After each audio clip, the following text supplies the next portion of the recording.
नमस्कार दोस्तों, राधे राधे। आज हम बात करेंगे करवा चौथ की कथा के बारे में। इससे पहले जो भी मेरे चैनल पे नए हैं, कृपया करके मेरा चैनल सब्सक्राइब कर लें ताकि इस तरह की कथाएं आप तक पहुंचती रहें। करवा चौथ की कथा कुछ इस तरह है। एक साहूकार था, उसके 7 बेटे थे और एक बेटी थी। वह सातों भाइयों की प्यारी बहन थी। एक एक साथ ही बैठकर खाना खाते थे। एक दिन कार्तिक की चौथ आई तो उसकी बहन ने करवा चौथ का व्रत रखा।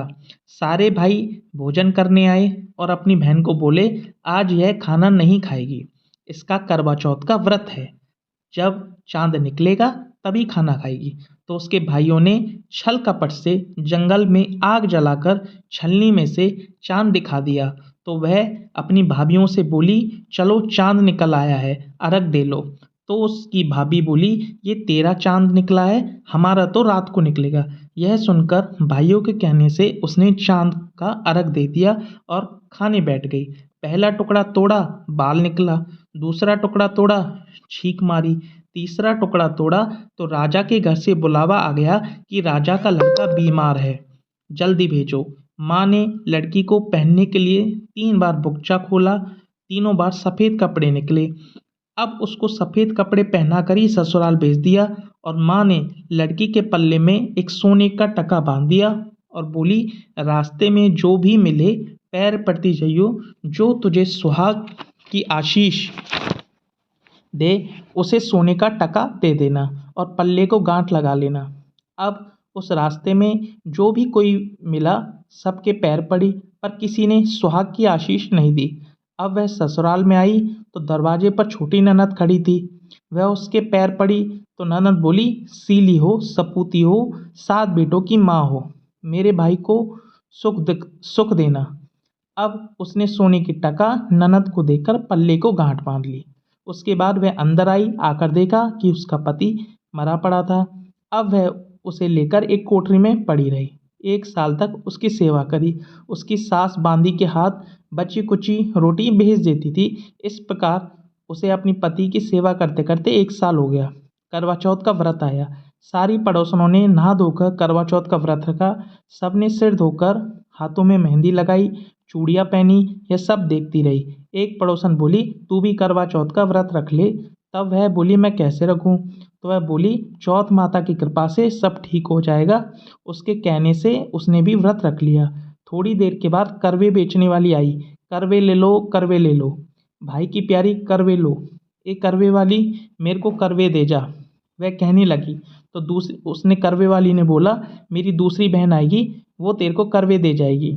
दूसरी आई, करवे ले लो, भाइयों की प्यारी करवे लो, एक करवे वाली मेरे को भी करवे दे जा। तो वह बोली, तीसरी बहन आएगी तो वो तेरे को करवे देगी।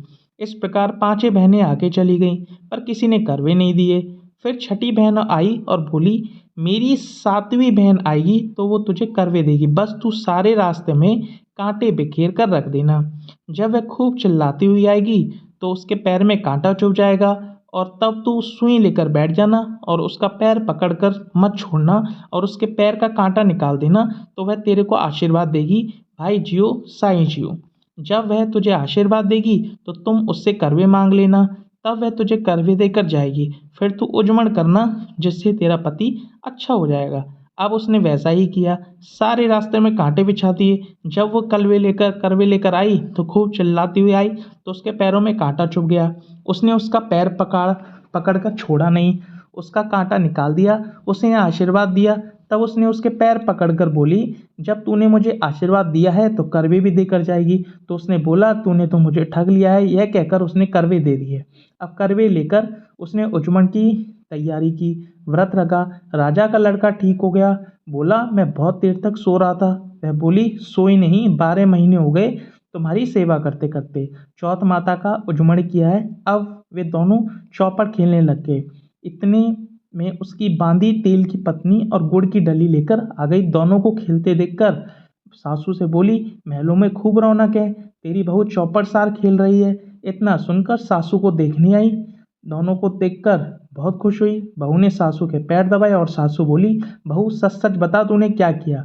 उसने सारा हाल अपनी सासू को बताया।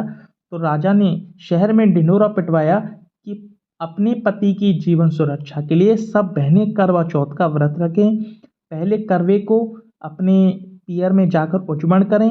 हे चौथ माता, जैसे राजा के लड़के को जीवन दान दिया वैसे सभी को देना। कहते कहते सब परिवार की स्त्रियों को भी सुहाग देना। तो इसी के साथ साथ करवा चौथ की कहानी यहीं समाप्त हुई।